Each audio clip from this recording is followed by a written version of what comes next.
بسم اللہ الرحمن الرحیم۔ السلام علیکم ناظرین، میں ہوں وسیم احمد اور آپ دیکھ رہے ہیں تازہ ترین حالات و واقعات پر تبصروں اور تجزیوں کا پروگرام زمانہ گواہ ہے۔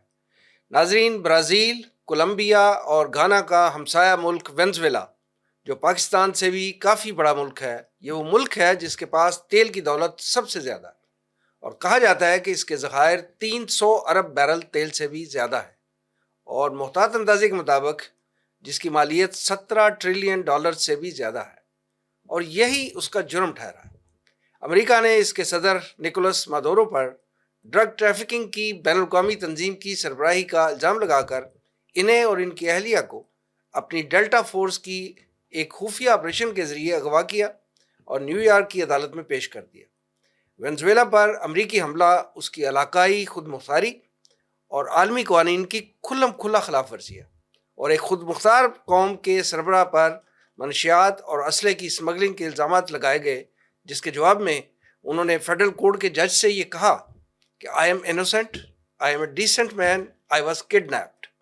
ناظرین، امریکہ کا یہ اقدام دراصل دنیا کے سب سے بڑے تیل کے ذخائر پر قبضے، جنوبی امریکن ممالک پر اپنا تسلط قائم کرنے اور وینزویلا سے تیل کے سب سے بڑے خریدار چین کو ٹف ٹائم دینے کے لیے ہے۔ اب دیکھنا یہ ہے کہ دنیا میں جنگوں کے خاتمے کے دعوے اور وعدے کرنے والے اور اپنے آپ کو امن کے نوبل پرائز کا حقدار سمجھنے والے امریکی صدر کا اگلا نشانہ کون سا ملک بنے گا، اور کیا امریکہ ایسا جارحانہ انداز اپنا کر اپنے مذموم مقاصد میں کامیاب ہوتا رہے گا، یا ایسی صورتحال اسے بیک فائر کرے گی؟ یہ تو وقت ہی بتائے گا۔ ناظرین، دوسری طرف ایران میں حالیہ دنوں کے دوران ہونے والے احتجاجی مظاہرے دنیا کی توجہ کا مرکز بنے ہوئے۔ ان احتجاجی مظاہروں کا پس منظر اور پیش منظر کیا ہے؟ یہ مظاہرے کس حد تک اندرونی مسائل کا نتیجہ ہے اور کس حد تک بیرونی مداخلت کا شاخسانہ ہے؟ یہ ہماری آج کی گفتگو کے موضوعات ہیں۔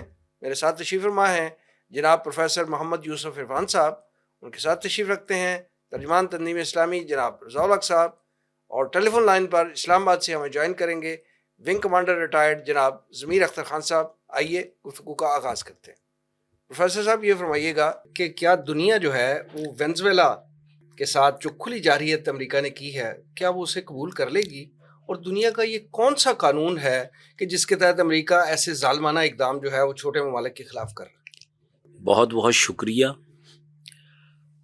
میرا اپنا گمان ہے کہ دنیا اتنی آسانی سے قبول نہیں کرے گی، مگر یہ کیونکہ فلیجلنگ ٹائم ہے، ورلڈ پاورز اس وقت دنیا میں کوئی نہیں ہے۔ امریکہ ڈکلائن کی طرف ہے۔ کہاں امریکہ نے جاپان کو پروٹیکٹوریٹس بنایا، تائیوان میں بیٹھا ہے، ایران میں مرضی کی تبدیلیاں لاتا رہا، مگر اب اسے ایران میں تبدیلی لانے کے لیے تھوڑا زور لگانا پڑ رہا ہے۔ اسی طرح نارتھ امریکہ میں جو سٹیٹس ہیں 50 سٹیٹس، وہ انہوں نے زبردستی اس پہ قبضہ کیا تھا۔ جب امریکہ کا آئین بنانا تھا تو اس وقت لفظ امریکن نیشن استعمال کیا گیا، تو ساری سٹیٹس کھڑی ہو گئیں کہ we are not Americans, hence the name American nation shouldn't be used, اور لفظ بدلا گیا یونائٹڈ اسٹیٹس آف امریکہ، یعنی انہوں نے اپنی سیپریٹ آئیڈینٹی کو ریٹین کیا۔ اب جب طاقت آتی ہے تو نشہ چڑھتا ہے۔ اب وہ چاہتا ہے کہ ساؤتھ امریکہ، لاطینی امریکہ، لیٹن امریکہ میں بھی اپنا اثر و رسوخ بڑھاتا چلا جائے۔ لاطینی امریکہ، خاص طور پہ وینزویلا جو ہے، یہ تیل کا سب سے بڑا کنواں کہہ لیں کائنات میں، مگر دنیا میں سب سے بڑا، مگر وہاں کے حالات خراب ہیں۔ 82% غربت ہے، اور 50% سے زیادہ پبلک جو ہے وہ ایک وقت کی روٹی نہیں کھا سکتی۔ کرپشن اگر آپ کہیں تو کرپشن ہے۔ پاناما نے بھی وہیں سے جنم لیا تھا، آف شور کمپنیز وہیں بنتی ہیں۔ اب یہ ہے کہ امریکہ کی یاری اسرائیل کے ساتھ ہے، اور اس نے اپنی معیشت کو سنبھالنے کے لیے جو طریقہ اپنایا ہے، ٹیرف لگانا اور اس طرح کے قبضے کر لینا، اور اس طرح جب یہ الجھے گا تو کیا یہ فیوچر میں اسرائیل کا اس طرح ساتھ دے سکے گا؟ جبکہ ابھی پاک انڈیا جنگ میں، بنیان و مرصوص میں، ایک بار نہیں کئی بار ڈیورنگ پریس کانفرنس امریکہ نے نیتن یاہو کی بات کو رد کیا کہ اس نے پاکستان پہ الزام لگانا چاہا، اس نے کہا خاموش ہو جاؤ. اور جب پاکستان سے کہا گیا کہ پاکستان جی ہر وقت ایٹمی جو یعنی تجربے بھی کرتا رہتا ہے، یہ تگڑا ملک ہے، ہر ملک کرتا ہے، وہ بھی کر رہا ہے. یعنی اسے ڈانٹنے کی یا پرانے انداز میں بات کرنے کا سلیقہ یا ہمت نہیں ہوئی. اب اگر اس نے وینزویلا میں قبضہ کیا ہے، طاقت سے آپ رجیم چینج کر سکتے ہیں، نئی رجیم زیادہ عرصہ نہیں رکھ سکتے. یہاں پر کہا جا رہا ہے کہ جو اب نائب وزیر اعظم ہیں اس کو بنا دیا گیا ہے، مگر اسے بھی ضرورت پڑی ہے اینٹی امریکن سٹانس لینے کی. سر یہ بات آپ جو فرما رہے ہیں اس کا اور اگر ہم سابقہ اس کی ہسٹری دیکھیں جی تو رجیم چینج انہوں نے مصر میں کی جی اخوان المسلمین ہاں کے، جی، تو وہ جنرل سیسی آج تک چل رہا آج تک چل رہے ہیں. اس میں یہ ہے کہ سب سے بڑا سپورٹر جو ہے جنرل السیسی کا وہ اسرائیل ہے.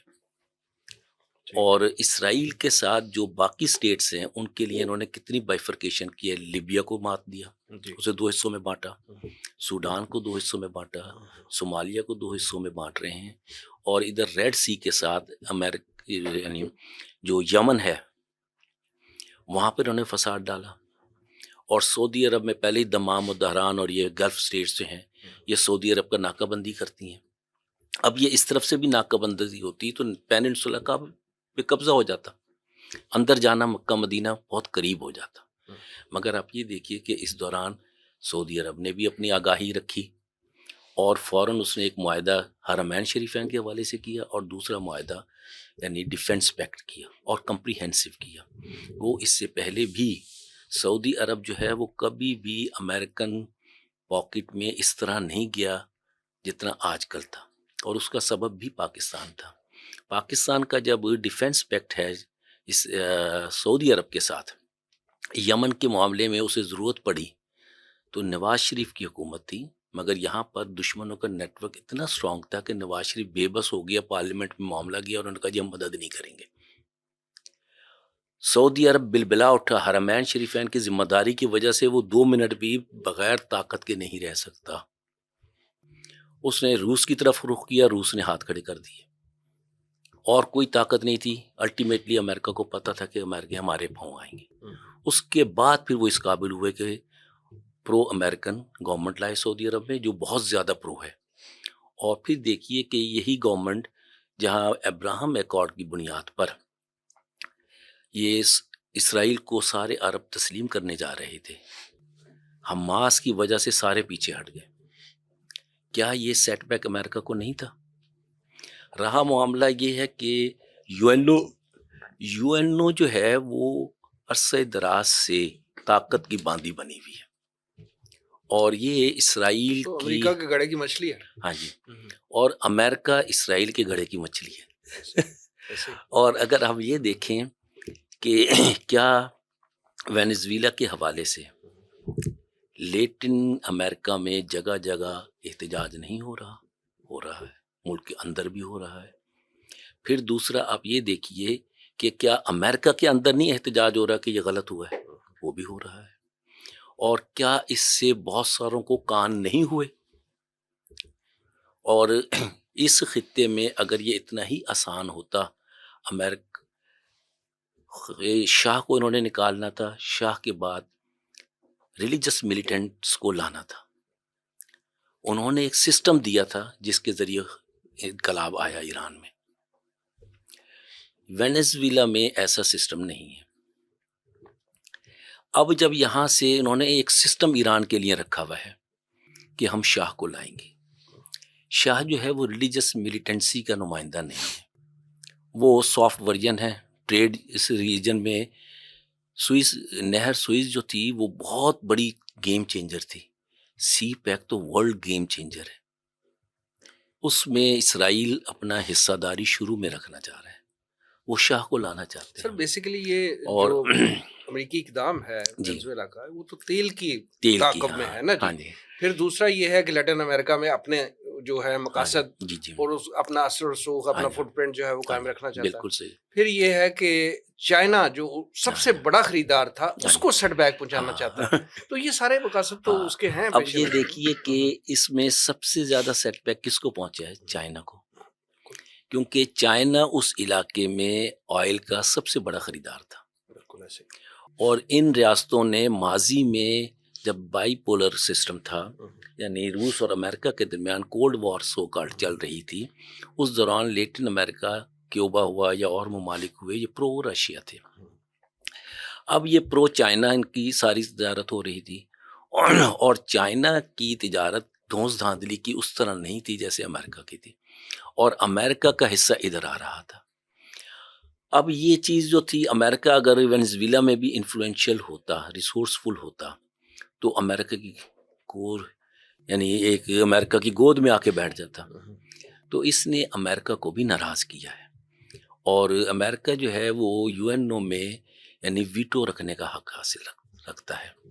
اور اب ویٹو جو ہے، کیا امریکہ کو یہ یو این سپورٹ کر سکتی ہے اس اقدام کو؟ نہیں.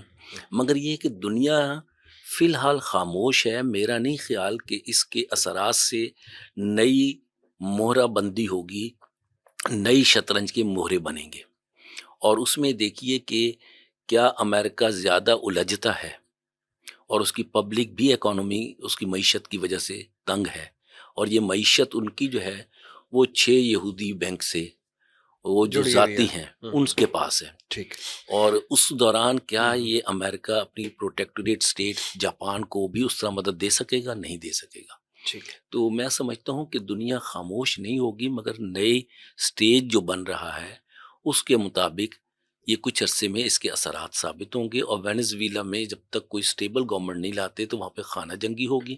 خانہ جنگی کے بھی اثرات امریکہ پہ اچھے نہیں پڑیں گے، کیونکہ امریکہ طاقت کی زبان چلا رہا ہے. طاقت کی زبان تو وہ نہ افغانستان میں کبھی کامیاب ہو سکا 20 سال کے بعد، ٹھیک، نہ وہ حماس یعنی غزہ پہ قبضہ کر سکا اسرائیل.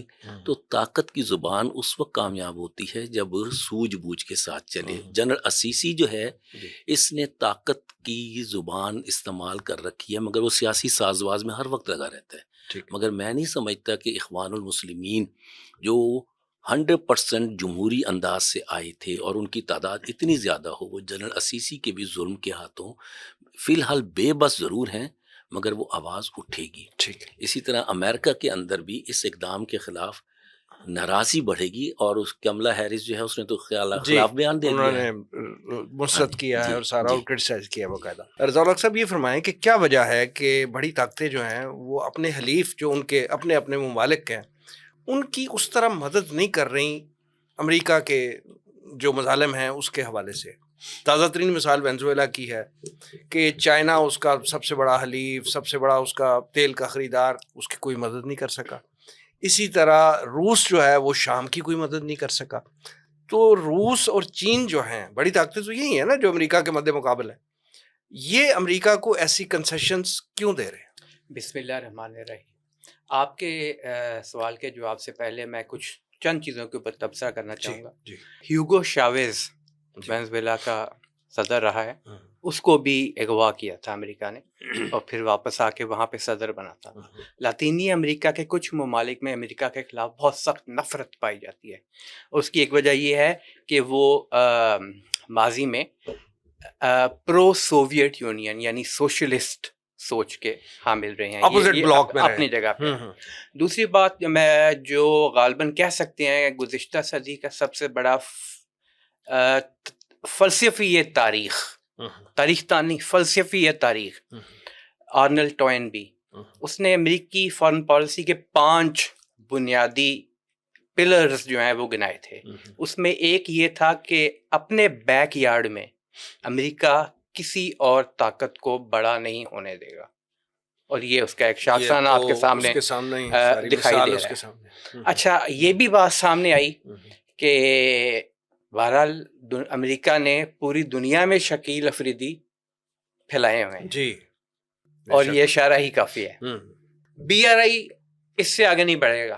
چائنا بھی جانتا ہے اس بات کو کہ اب وہ مزید اکانومی کے پوائنٹ آف ویو سے پورے منصوبے کے طور پہ نہیں چل پائے گا، کیونکہ امن کا جب معاملہ ہوتا ہے تو بڑے اکنامک منصوبے جو ہیں وہ اس وقت ہی چلتے ہیں جب ہر جگہ جنگ کا معاملہ ہو، کہیں پہ کوئی دہشت گرد ہوں، کہیں پہ کوئی حملہ کرنے والے ہوں، تو کرائسس میں ڈیولپمنٹ تو نہیں ہوتی اور نا۔ اسی لیے چائنا نے پہلے ہی افریقہ میں اپنی بیسز بھی بنا لی تھیں، اور اس طرف بھی دیکھیں آپ تو جاپان وغیرہ کی سائڈ پہ تو اس نے اپنے آرٹیفیشل مصنوعی جو جزیرے ہیں وہ بھی قائم کیے ہوئے ہیں فوجی اڈوں کے طور پہ۔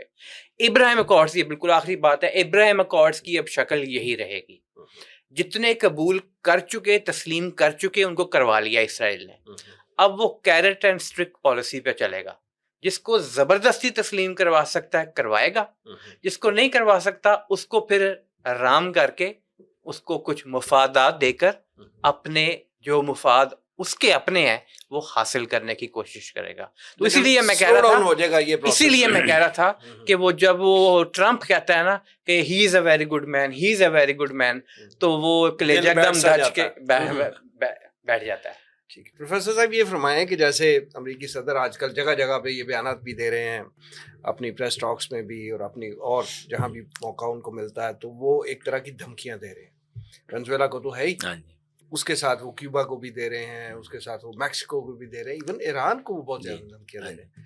تو آپ یہ فرمائیں کہ کیا امریکہ جو ہے یہ وینزویلا کی دیکھا دیکھی جو ہے دوسرے کسی ممالک میں بھی ایسا آپریشن لانچ کرے گا؟ اور کیا آپ یہ سمجھتے ہیں کہ اس وقت دنیا بھر میں اینٹی امریکہ اتحاد جو ہے وہ قائم ہوتا جا رہا ہے؟ آپ کے سوال کے کئی حصے ہیں۔ اینٹی امریکن بلاک جو ہے وہ تو بہت واضح ہے، اور خوش قسمتی یا بدقسمتی یا جو بھی آپ کہیں، میں بدقسمتی تو نہیں کہوں گا، کہ جیسے حضرت قائد اعظم علیہ الرحمہ نے کہا تھا کہ Pakistan will be the pivot of world politics. Pakistan اس سارے کھیل کا محور ہے۔ اگر ایک لمحے کے لیے آپ یہ سوچئے کہ بنیان مرصوص نہ ہوتا یا ہماری چیف کی یہ ملٹری یعنی عبقریت نہ ہوتی تو کیا یہ کچھ ہوتا؟ آج وہ کہتے ہیں کہ جی my favourite general, my favourite person. یہ محبت نہیں ہے، یہ ایکنالجمنٹ مگر نفرت سے بھری، غصے سے بھری، انتقام سے بھری۔ مگر جب وہ تعریف کرتے ہیں تو خوف آتا ہے۔ مگر پاکستان بھی باما شراب خورد و بزاہد نماز کرد، پاکستان بھی یہ سب کچھ سمجھتا ہے۔ اور اتفاق یہ ہے کہ ہمارے جو D G I S I ہیں وہ پاک یو ایس ایس ریلیشنز میں پی ایچ ڈی ہیں، وہ کوئی معمولی آدمی نہیں۔ اب اس صورت میں جب کوئی آ کے دوستی کا دم بھرے تو ریاست اسے نہ نہیں کرتی۔ کیا یہ چیف جا کے امریکہ میں بیٹھ کے یہ نہیں کہا کہ اگر ہمیں تنگ کرو گے تو ہم آدھی دنیا برباد کر دیں گے؟ یہ دھمکی امریکہ میں بیٹھ کے کوئی دے سکتا ہے؟ اور وہ خیریت سے واپس بھی آ جائے۔ یہاں ان کے کئی لاڈلے جیلوں میں ہیں، کسی کی ہمت نہیں ہے کہ جیل پہ جا کے اٹھا کے لے آئے۔ تو بلاک تو بن رہا ہے، اور سب سے بڑا جو بلاک ہے، جو کہا جاتا ہے نا کہ سمندر سے گہرا، پہاڑوں سے اونچا، شہد سے میٹھا، وہ پاک چائنا بلاک ہے۔ اس پاک چائنا بلاک کی برکات بہت زیادہ ہیں، اور یہ جو ہے کہ پاک چائنا بلاک میں بھی جو پاکستان کو جیو پولیٹیکل اسٹریٹجک سچویشن حاصل ہے، اور اس کے ساتھ پاکستان کی طاقت کو، وہ کسی اور کو میسر نہیں ہے، اور پاکستان کی جرت کو سب نے کہا کہ جی آپ پلوامہ کی طرح اس بار بھی چائے پلا کے انڈیا کو بھیج دیجیے گا۔ اس نے کہا جی چائے نہیں ملے گی۔ اور جو جواب دیا اس کے بعد جو کہہ رہا تھا جی خود آپ پہ ہی لڑ لینا، اسے بیچ میں رکنا پڑا، کیونکہ انہوں نے ساتھ اسرائیل کے لیے بھی دھمکی ٹرمپ صاحب کو دی تھی۔ تو امریکہ جو ہے وہ بڑھ نہیں رہا، وہ یونیپولر سسٹم سے ایک زبردستی ایک نیا سسٹم ڈیولپ کر رہا ہے، اور اس میں اسرائیل نے ابھی اپنے پنجے اتنے نہیں گاڑے کہ امریکہ اگر ڈوبتا ہے تو ریپلیس کر سکے۔ اب جہاں تک اس کا یہ تعلق ہے کہ ایران میں بھی انہیں پہلے جیسی یعنی کامیابیاں میسر نہیں ہیں۔ مثلا بہت ساری کتابوں میں لکھا ہے کہ جب ایران میں انقلاب آیا تو جس شخص کو بھیجا گیا تھا وہ ہالی ووڈ کیریکٹر تھا، شاہ جو ہے وہ پرو امریکہ تھا، مگر تودا پارٹی بھی اس میں شامل تھی انقلاب میں، اور اس کے ساتھ ایک پورا سسٹم دیا گیا تھا، اس کے کچھ اہداف دیے گئے تھے اور وہ انہوں نے اچیو کیے۔ اب جب وہ اہداف ان کی نزدیک پورے ہو گئے، اور حتیٰ کہ ایران کے ٹینٹیکلز جو تھے وہ حوثی کی شکل میں ہوں یا حزب اللہ کی شکل میں ہوں یا سیریا کی شکل میں ہوں یا محمود عباس کی شکل میں ہوں یا بعض اوقات گلف کے معاملات میں بھی، جب وہ پورے ہو گئے تو اب منظر بدل رہا ہے تجارت کا، ٹریڈ کا، اکانومی کا۔ تو ایران میں وہ تبدیلی چاہتے ہیں اور سافٹ ورژن لانا چاہتے ہیں۔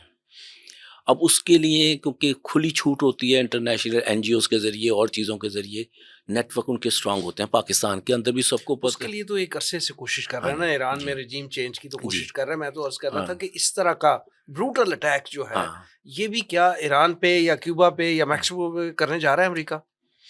کیوبا میکسیکو پہ بھی میرے خیال سے ابھی فوری طور پہ نہیں کرے گا، ایران پہ بھی نہیں کرے گا۔ ایران میں اس کے بغیر تبدیلی آ جائے گی۔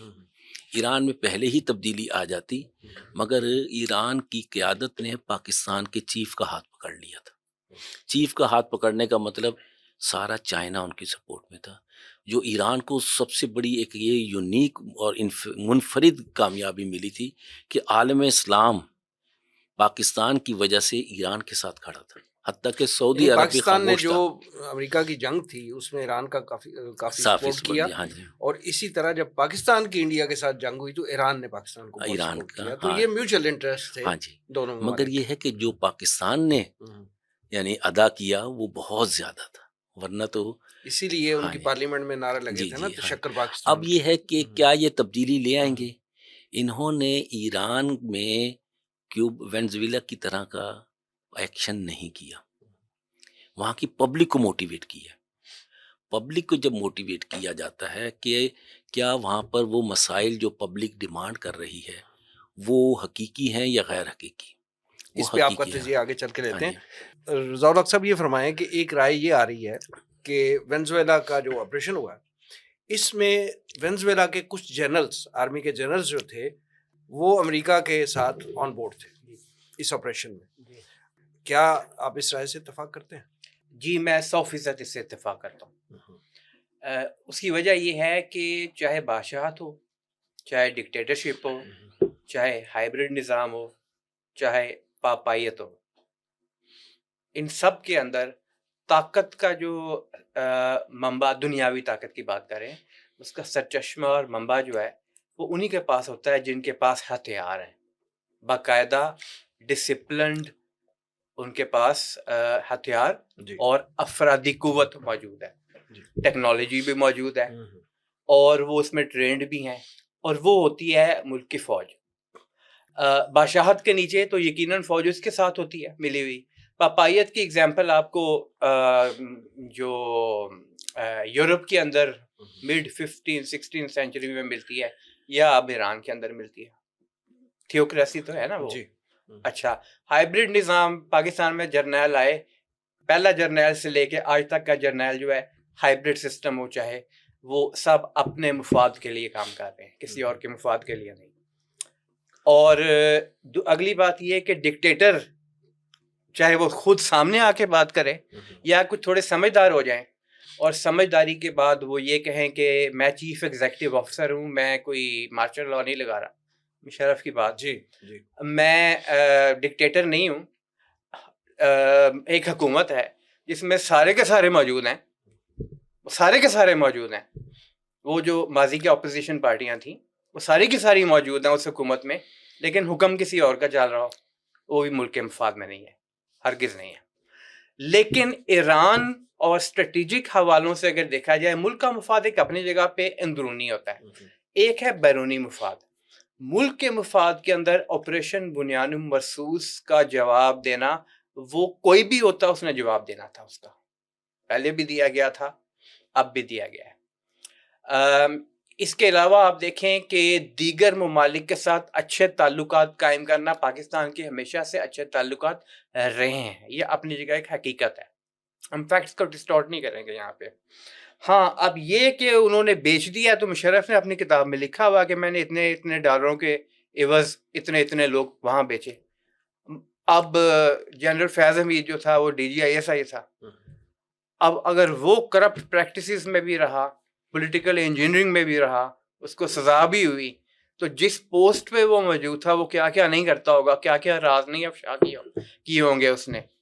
سوال یہ ہے کہ کیا حاضر سروس جو افسران ہیں کیا ان کے بھی کوئی مواخذہ ہوگا تو اس وقت ہوگا جب کوئی 5 سال 10 سال گزر جائیں گے, وہ اپنی مدت جو ہے جو انہوں نے اپنی ذہن میں بنائی ہوئی ہے پوری کر چکے ہوں گے.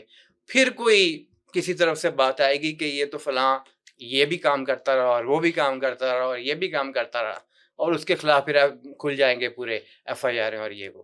تو وینیزویلا میں یقیناً میرے نزدیک وہاں پہ سیکورٹی فیلئر تھا, سیکورٹی فیلئر تھا جی سیکورٹی جس کی وجہ سے یہ دن دیکھنے پڑے.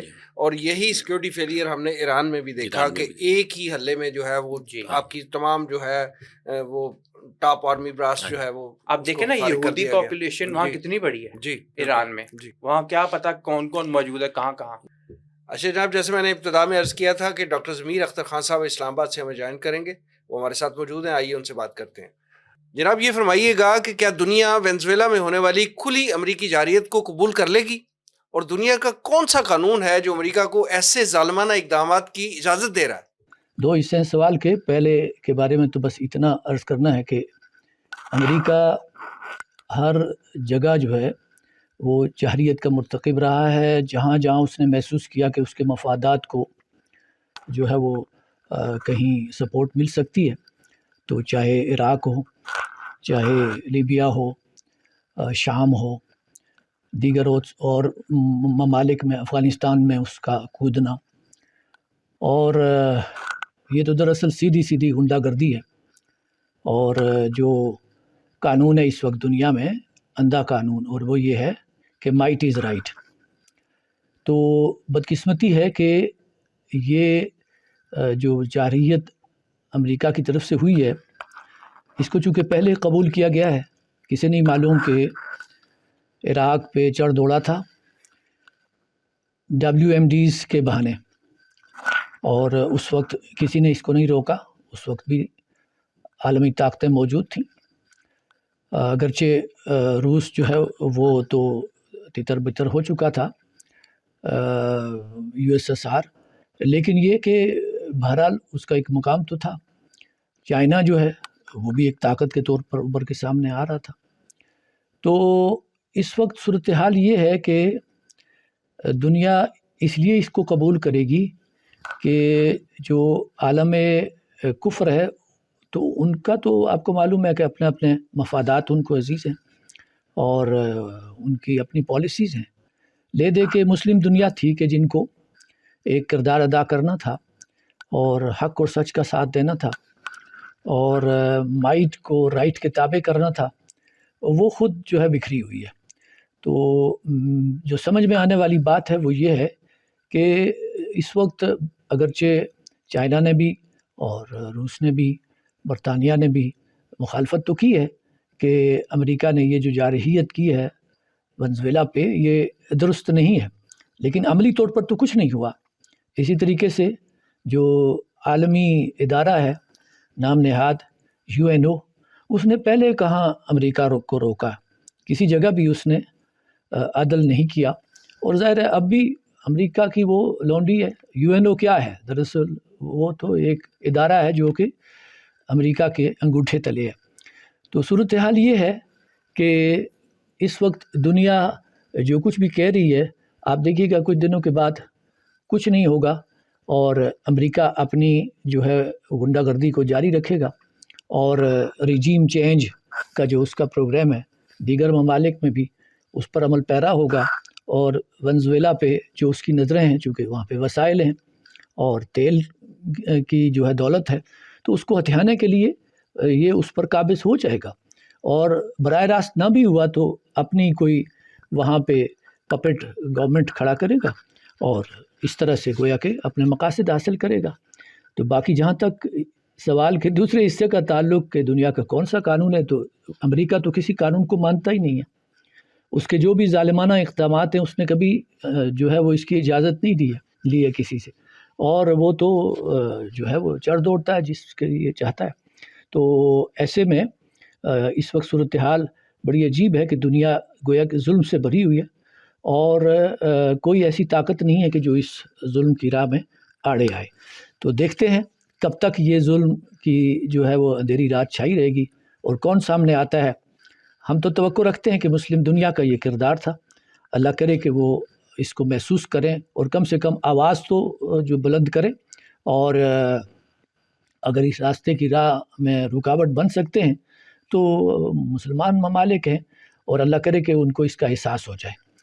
تو بس یہی گزارش تھی، بس عالم اسلام کے لیے خاص طور پر اور پوری دنیا کے لیے عام طور پر دعا کی ضرورت ہے۔ اچھا سر، آگے چلتے ہیں، یہ بات فرمائیں کہ انڈیا کے جو سیاستدان ہیں سید اسد الدین اویسی صاحب، یہ بڑے مودی صاحب کے متحرک قسم کے وہ ہیں، حلیف ہیں، اور انہوں نے یہ جو وینزویلا کا آپریشن ہوا ہے اس حوالے سے کہا ہے کہ اگر امریکہ جو ہے وہ وینزویلا میں گھس کے آپریشن کر سکتا ہے اور اس کے صدر کو اٹھا کے لا سکتا ہے، تو کیوں نہیں بھارت جو ہے وہ ممبئی اٹیک کے جو ذمہ داران ہیں انہوں نے نام لیے ہیں باقاعدہ، وہ پاکستان میں گھس کے ان کو کیوں نہیں اٹھا سکتا؟ آپ ان کے اس تبصرے پہ، اس رائے پہ آپ کیا کہیں؟ پہلی بات تو یہ ہے کہ محکوم کی آواز آزاد نہیں ہوتی۔ یعنی یہ مجبوری میں انہوں نے بیان دیا؟ میں مجبوری نہیں کہوں گا، حالات کی نزاکت کو دیکھتے ہوئے بیان دیا۔ اچھا، امت مسلمہ کا سے ذرا سی محبت رکھنے والا فرد وہ مجموعی طور پر امت ہی کے ساتھ رہتا ہے، اور اگر وہ مسلمان کہلا رہے ہیں تو ان کی ایک شناخت ہے۔ اب دوسرا یہ ہے کہ ممبئی ایونٹس کی طرح، وینزویلا کی طرح انڈیا پاکستان کے ساتھ یہ کھیل کھیل سکتا ہے؟ سوال ہی بالکل پیدا نہیں نہیں کھیل ہوتا۔ سکتا۔ اور اس چیف کی موجودگی میں کھیل سکتا ہے؟ میں تو یہ کہتا ہوں جب تک یہ جو چیف کہتے ہیں کہ دونوں مل کے آ جائیں ہم آپ کو مزہ چکھائیں گے، جی، مزہ نہ آئے تو پیسے جو واپس۔ ان کے مائی باپ کے پاس بیٹھ کے کہتا ہے کہ جی ذرا ہمیں چھیڑ کے دیکھیے، اور وہ کہتے ہیں نہیں نہیں آپ بہت بڑے ہیں، وہ آگے دھمکی دینے کے بجائے نرم رویے سے سازشی رویہ اپنا رہے ہیں۔ صحیح بات۔ اب دوسرا یہ کہ ممبئی ایونٹس کا واقعہ تھا، یہ ایک سادہ سا تصور ہے، 7 یا 8 آدمی تاج محل ہوٹل کو پیرالائز کر سکتے ہیں جہاں 1000 سے زیادہ افراد تھے، 2 افراد وہاں پر موجود تھے، 2 نے وہاں پہ اسرائیل کا جو یہودیوں کا تھا ایک اڈا تھا، اس کا نام مجھے اس میں بھول رہا ہے، وہ برباد کیا تھا۔ اسی طرح اور 7 آدمی 7 دن کا سفر کر کے اور مسلح ہو کے وہاں پہنچ سکتے تھے۔ یہ انڈیا کے اندر ہی کی کارروائی تھی۔ دوسرا، کیا انڈیا نے الٹیمیٹم نہیں دیا تھا کہ ودن 44 آورس یہ مجرم ہمارے حوالے کریں وگرنہ ہم جنگ کریں گے؟ اس وقت جنرل حمید گل صاحب زندہ تھے، اور امریکہ نے کہا تھا کہ in case of war with Pakistan we will side will support India, اور یہ دونوں مل کے حملہ کرنا چاہتے تھے، مگر ہمارے جنرل حمید گل صاحب کی جو اسٹیٹمنٹ جی آ جائیے، اور اس وقت ہی ساری قوم متحد ہو گئی تھی۔ انڈیا کے ساتھ ہمارا ایک عجیب رشتہ ہے کہ ہم فلمیں، گانے، کلچر ولچر سارا کچھ ہوتا رہے گا، مگر 47 نہیں بھولتا ہمیں۔ مہاجرت، ہجرت کے وقت جو یعنی معصوم لوگ، ان کی کہانی ہر گھر میں موجود ان ہے۔ ادر ورڈز دو قومی نظریہ جو ہے وہ قائم رہتا وہ ہے، نہیں بھولتا، اور وہ انڈیا والے بھی بھولنے نہیں دیتے، وہ تازہ کرتے رہتے ہیں اب یہ اپنی دیکھیے، حرکتوں کی وجہ سے۔ اب یہ دیکھیے کہ پورے 70-80 سال کی تاریخ میں اس طرح کی پرومیننٹ سچویشنز کبھی نہیں آئی، یہ مریانو مرسوس کے بعد آئی ہے کہ انڈین مسلمز کی آواز جو ہے وہ کم از کم سنی جا رہی ہے، خواہ وہ منفی ہی کیوں نہ ہو۔ اور حضرت علامہ نے بڑا واضح کہہ دیا کہ محکوم کی آواز ہی کیا ہوتی ہے، اور کیا ان کے آباء و اجداد نے پاکستان بنانے میں مدد نہیں دی تھی؟ 100% ووٹ دیا تھا۔ میں اس لیے اس چیز کو برا نہیں کہتا، مگر یہ ہے کہ ہمیں بھی دانش مندی سے چلنا چاہیے، اور انڈیا میں جان نہیں ہے، انڈیا کے اندر تو کانچ کا گھروندہ ہے، اگر پاکستان ذرا سی توجہ کرے تو انڈیا کے اتنے ٹکڑے ہوتے ہیں کہ وہ خود نہیں اسے سنبھالے جائیں گے۔ اور کچھ بھی نہ ہو، انڈیا میں ہندو ایک میجورٹی نیشن نہیں ہے، یہ مائنورٹی نیشن ہے۔ ہم نے اس اینگل سے کبھی اسٹڈی ہی نہیں کیا۔ اگر اس اینگل سے یہاں پر سیل بنائے جاتے، یہاں پر اسٹڈی سرکلز بنائے جاتے، تو ہندو مت سمجھ میں آتا ہے اور انڈیا بھی سمجھ میں آتا ہے. یہ تو برٹش گورنمنٹ کی ایک بہت بڑی یعنی ان کو تحفہ تھا کہ انہیں حکومت دے دی گئی. اب جہاں تک اس چیز کا تعلق ہے کہ اسد الدین اویسی کے کہنے پر مودی یہ حرکت کرے گا, مودی اپنی سیٹ بچانے کو پھر شور بچ رہا ہے اس کے خلاف کہ جی یہ پاکستان سے اتنی بار کھائی ہے اور امریکہ روز روز گو امریکہ اس کے ساتھ ڈیفینس پیکٹ اب بھی کر رہا ہے, اس کو سپورٹ کرتا ہے. اور امریکہ انڈیا جو ہے یہ رشین ڈیفینس الائی بھی ہے, امریکن اسٹریٹجک الائی بھی ہے, اور اسرائیل کا بھی اسٹریٹجک الائی ہے, اور یعنی ایران اسرائیل سے پہلے وہ ان ایران شارٹ کا بھی یہ ہے الائی کہ تھا. بھارت جو ہے اتحاد ثلاثہ کا ایک اہم رکن ہے, اہم رکن ہے, چاہے مگر وہ ہاں جی. امریکہ اس کا اتحاد ابلیسی اتحاد ثلاثہ کریکشن کر دی ہنود و رضا الحق یہود صاحب اور نے. صلیبی قوتوں کا ایک بہت بڑا, اور میں تو یہاں تک کہوں گا کہ ہندو بھارت اسرائیل کا دستے راست ہے, جیسے امریکہ اور ایشیا ہے, اور جیسے برٹن رہا ہے, فرانس رہا ہے, اور اس کی یہ چترول نے سارا منظر بدل دیا ہے. اب وہ ریجنل پارٹ تو دور کی بات ہے, وہ انٹرنلی انٹیگریٹ رہ جائے تو بڑی بات ہے, اور ان کے پاس کوئی چیز نہیں ہے ان کو یونیفائی کرنے کی, ٹھیک, اور پازیٹیو نہیں ہے. پاکستان سے نفرت سے تو کوئی نہیں کام چلتا. انڈیا امریکہ طاقت سے زور تمہارا ہے, طاقت کے زور پہ تو نہیں یونیفائی ہوتی قومیں. پاکستان دین اسلام کی تعلیمات پہ بنا ہے جس کی فکر پازیٹیو ہے, اور اس فکر کو ختم کرنا ناممکن ہے. کتنا دبایا گیا پاکستان, کتنا الٹ جھچکولے کھاتا ہوا گیا, سیکولر بھی ہوا, لبرل بھی ہوا, پتہ نہیں کیا کیا ہوا, کسی بلاک میں کبھی اس میں ہم پھر جا کے پتہ لگا وچو مسلمان نے. الحمدللہ. رضا الحق صاحب, جیسے ابھی بات آئی کہ امریکہ جو ہے ایک عرصے سے ایران میں رجیم چینج کی کوشش کر رہا ہے, تو ایران میں آج کل جو ہے وہ بہت احتجاجی مظاہرے ہو رہے ہیں. آپ یہ فرمائیں کہ احتجاجی مظاہرہ کرنے والے جو لوگ ہیں ان کے مطالبات کس حد تک جائز ہیں, اور مطالبات ہیں کیا اصل میں, اور ان جو احتجاجی مظاہرے ہو رہے ہیں اس میں ان کے جو اندرونی مسائل ہیں کیا یہ اس کا نتیجہ ہے یا کوئی جو فورن انٹرونشن ہے اس کا شاہسانہ ہے یہ؟ جی وسیم صاحب, اصل میں یہ ان سب کا ایک طرح سے یوں سمجھے ملغوبہ ہے. اچھا, اور ساری چیزیں اس میں کار فرما, سارے اینگلز اپنی جگہ پہ موجود ہیں. اب یہ دیکھیے کہ عرب اسپرنگ کے بعد سوشل میڈیا نے جتنا نیگیٹو رول پلے کیا ہے, خاص طور پہ ممالک کے عوام کے حوالے سے, کہ ان کو فیڈ کرنا خبریں, اس فیڈ کرنے میں باٹس یعنی کہ بیرونی طاقتیں, یوں سمپل لینگویج یعنی میں امریکہ کا رجیم چینج کے لیے امریکہ کا یہ بڑا مؤثر ہتھیار ثابت ہوا ہے. بالکل, اس میں کوئی شک نہیں, اور وہ استعمال کرتا ہے. اور بہرحال اس کے حوالے سے ہمیں بڑے احتیاط کی ضرورت ہے. بہرحال اس میں اتنی مختصر بات فی الحال کروں گا, کسی اور موقع پر مزید تفصیل میں جائیں گے. اچھا, اس میں یہ دیکھیے کہ تقریباً 35 افراد اطلاعات کے مطابق ابھی تک ایران میں جاں بحق ہو چکے ہوئے ہیں. صدر ایران کی انہوں نے کہا ہے کہ بائیفرکیٹ کیا جائے, کون ملک کی دشمنی میں کر رہا ہے اس کو تو ٹارگٹ کریں, کون اپنے جائز مطالبات لے کے کر رہا ہے اس کو نہ کریں. مطالبات میں بنیادی مطالبہ ان کا ایک ہی ہوتا ہے, وہ آپ نے پہلے بھی دیکھا ہوگا جب وہ حجاب کے خلاف ایک یہ کچھ سال دو پہلے کی بات ہے, تحریک ایک پوری چلوائی گئی تھی فرانس سے, پھر امریکہ سے, برطانیہ سے. وہ یہ ہوتا ہے آزادی آزادی آزادی آزادی, کس چیز سے آزادی؟ عوام کے حقوق, جمہوریت, مادر پیدر آزادی. یعنی کہ وہاں پہ مذہب کا کوئی لینا دینا نہ ہو. وجہ اس کی بڑی کلیئر ہے, پہلے بھی بات ہو چکی ہے. اسرائیل کا وہ ایک بڑا اہم الائی کے طور پہ موجود ہے. انڈیا وہاں پہ اپنی چاہ بہار کی پورٹ ہے, وہ اس کو بھی چاہتا ہے. پاکستان چائنا کے گھراؤ کو بھی وہ چاہتے ہیں. یہ ساری باتیں اپنی جگہ پہ موجود ہیں. پھر یہ کہ وہاں اصفہان ہے اور یہودی موجود ہیں, اور ایران کے حوالے سے یہ بات بڑی اہم ہے کہ اس کی حکومت, تقریباً 1 لاکھ یہودی وہاں پہ اس وقت ایران کے اندر ہے. ان میں کتنی اہم پوزیشنز پر ہیں یہ ہمارے علم میں نہیں. اور اسی لیے جو ایران کے اوپر ایک آپ کو یاد ہوگا کہ جب اسرائیل نے حملے کیے تھے اور ایران کی ٹاپ سیاسی قیادت کو تقریباً ختم کر دیا تھا, پہلے ہی وار میں کر دیا تھا. ہاں, اس میں اندرونی طور پہ زیادہ حملے ہوئے تھے, ڈائریکٹ فائرنگ. اسرائیلی میزائلوں نے تو بہت کم اثر کیا تھا. وہ تو بعد کی بات ہے کہ امریکہ نے پھر ایٹمی وہ ان کے معاہدے کا بہانہ بنا کے مذاکرات بھی چل رہے ہیں, ساتھ حملے بھی شروع کر دیے.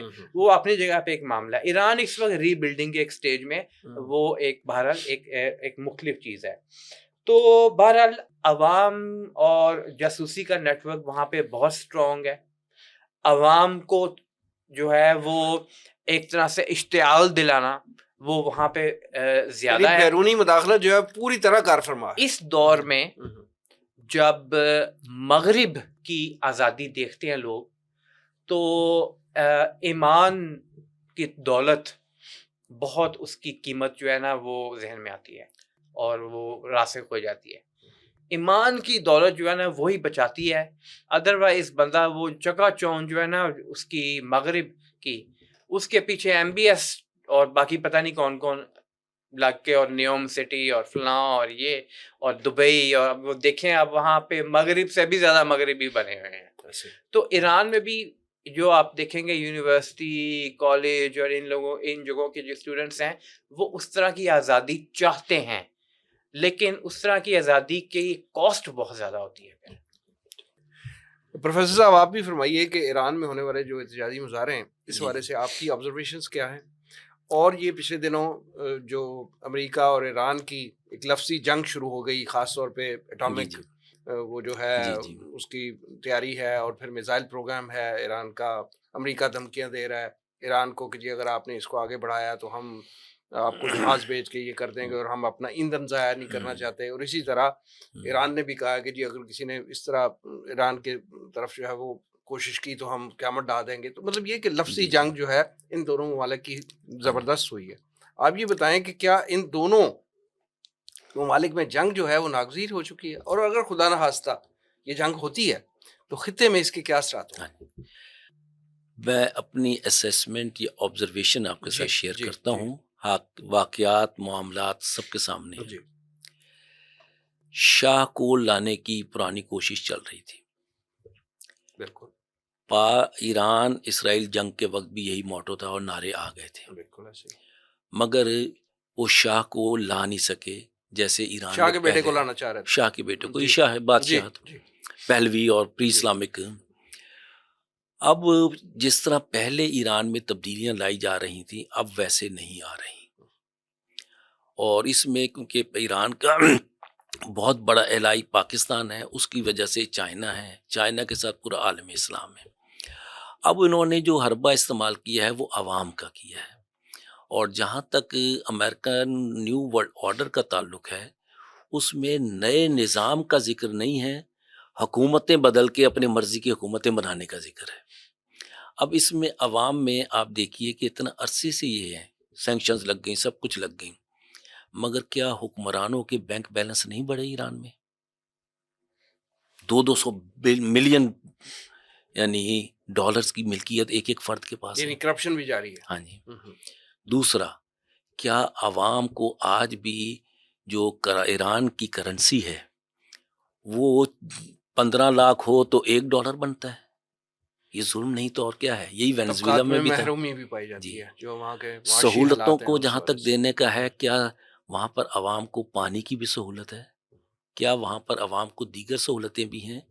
ریلیجس حجاب کا تو وہ اس لیے لیتے ہیں کہ اسلام کے خلاف ایک آواز کھڑی کریں جبکہ وہاں پر بنیادی انسانی حقوق جو ہیں اور جہاں بھی امریکہ جاتا ہے یا اسرائیل جاتا ہے وہاں پہ یہ مسائل پیدا کرتے ہیں.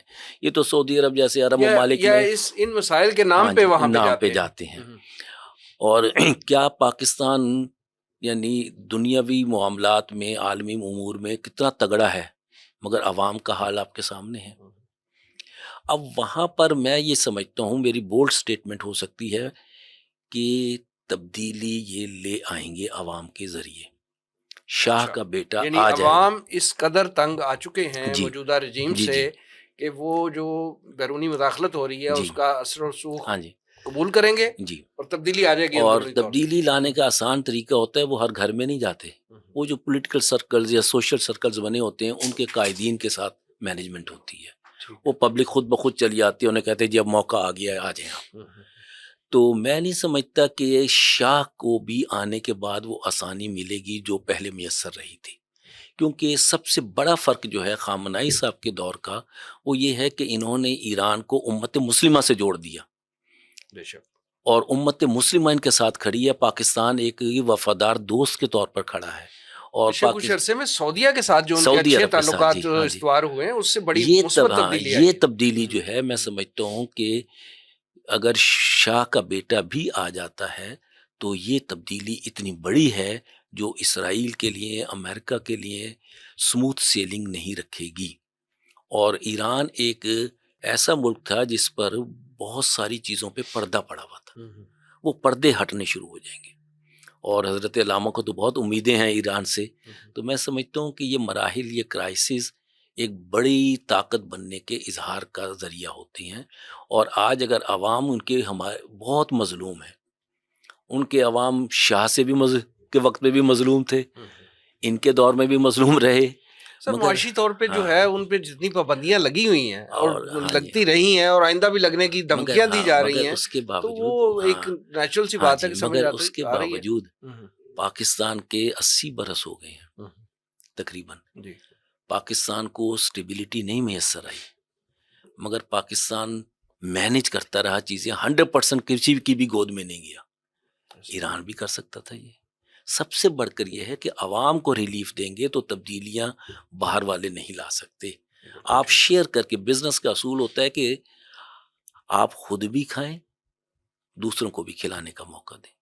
عوام کو اگر یہ کوئی قوم عوام سے درگزر کرے گی، یعنی عوام کی محرومیاں دور کریں گے، عوام خوش ہوں گے تو وہ باہر کے اثرات قبول نہیں کریں گے۔ ٹھیک ہے ڈاکٹر صاحب، یہ فرمائیں کہ ایران میں ہونے والے احتجاجی مظاہرے کس حد تک اندرونی مسائل کا نتیجہ ہے اور کس حد تک بیرونی مداخلت کا شخصانہ ہے؟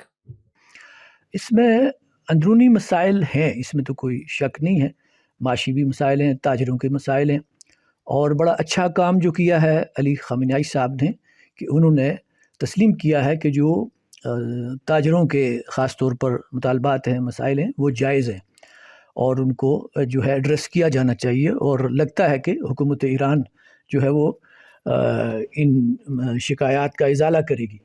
لیکن ساتھ ہی انہوں نے یہ بھی وارن کیا ہے کہ جو مسائل ہیں ان کی آڑ میں جو مخالف قوتیں ہیں اور جو انقلاب ہے، ظاہر ہے یہ جو ہے وہ انقلاب ایران، اس کے آپ کو معلوم ہے کہ ابھی تک تو اس کو جو کاؤنٹر فورسز ہیں وہ وہاں پہ ورک کر رہی ہیں، بیرون سے بھی کر رہی ہیں، اندرون سے بھی، تو ان کا ظاہر رشتہ پھر مل جاتا ہے کہ اندر کے جو مسائل ہیں یقیناً ہے، ان سے صرف نظر نہیں کیا جا سکتا۔ پیٹرول کی قیمتوں میں بھی کافی وہاں اضافہ ہوا تھا، اور اگرچہ آپ کو معلوم ہے کہ ایران جو ہے وہ خود پیٹرول پروڈیوسنگ کنٹری ہے، لیکن یہ کہ وہاں بھی مسائل ہیں معاشی طور پر، لیکن جو ان کو بڑھاوا دیا گیا ہے وہ تو میڈیا کی شاخسانی ہے، اور خاص طور پر جو موساد کا بھی اس میں ہاتھ ہے۔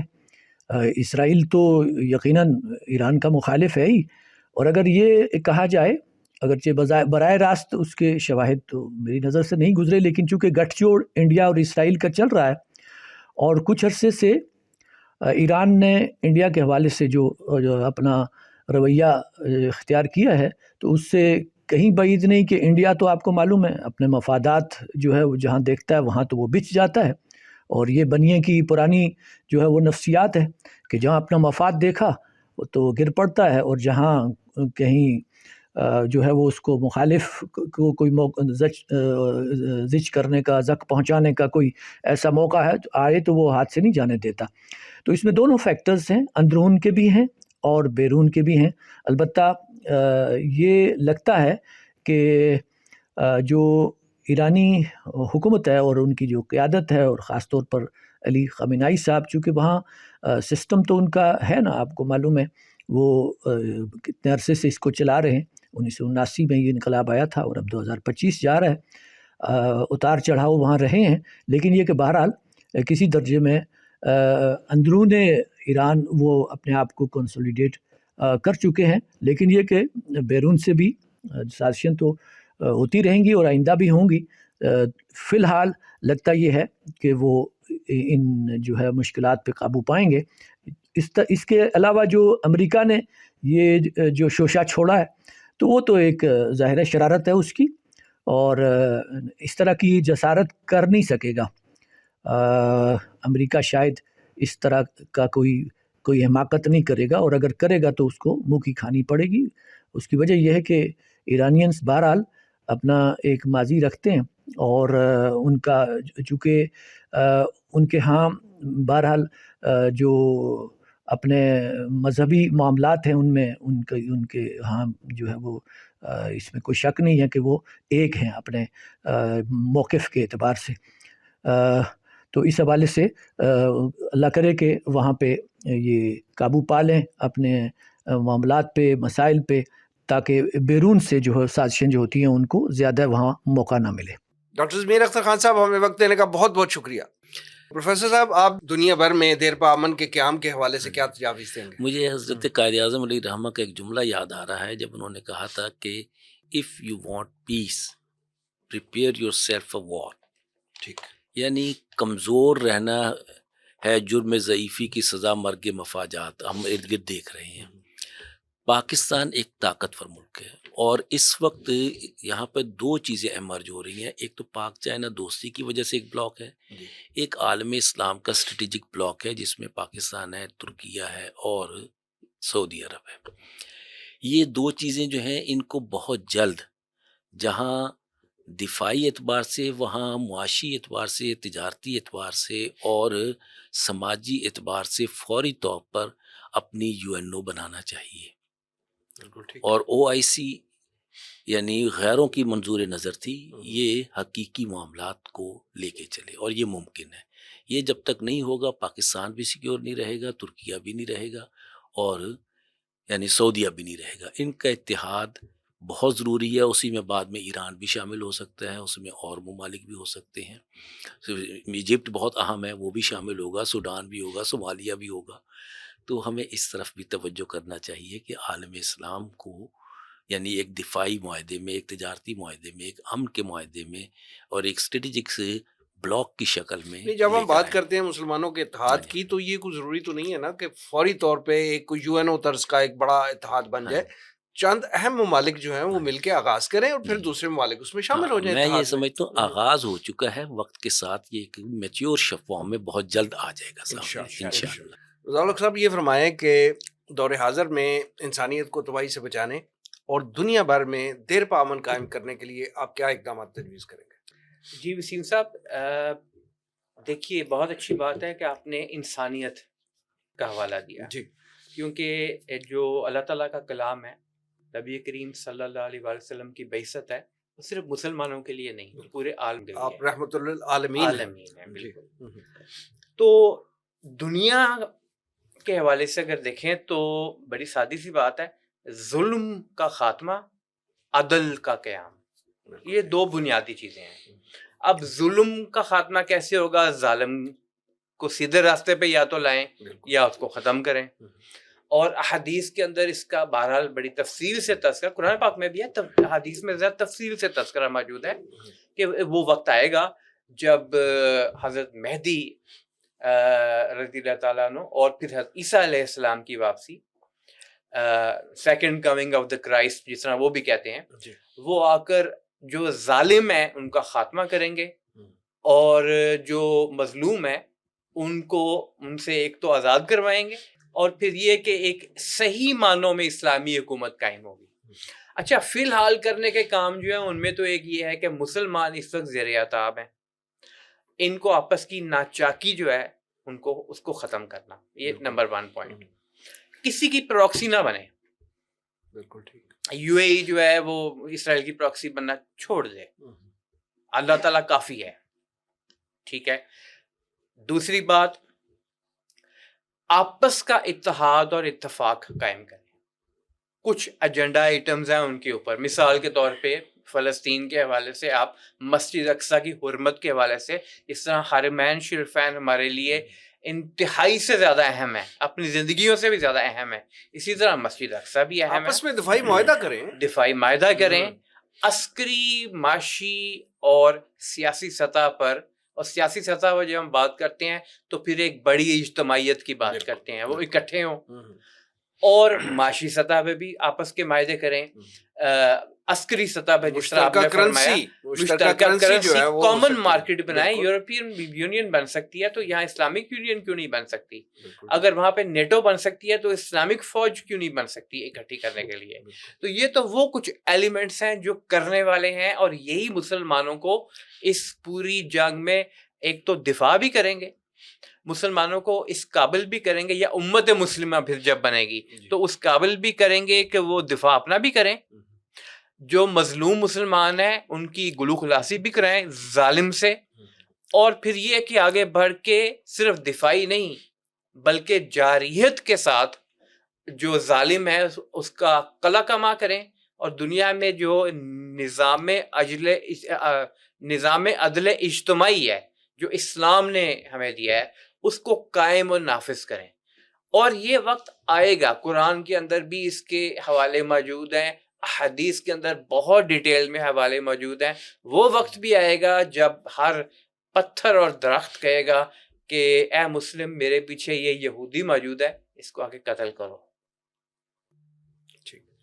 رضا الحق صاحب اور جناب پروفیسر یوسف عرفان صاحب پروگرام میں تشریف آوری کا بہت شکریہ۔ ناظرین، یہ تھا آج کا پروگرام، آج کے لیے اتنا ہی۔ ہمارے تمام سوشل میڈیا پیجز پر اس پروگرام کا فیڈ بیک ضرور دیجیے گا، آپ ہمیں ای میل بھی کر سکتے ہیں، ہمارا ایڈریس ہے media@tanzeem.org۔ اگلے پروگرام تک کے لیے وسیم احمد کو اجازت دیجیے، اللہ نگہبان۔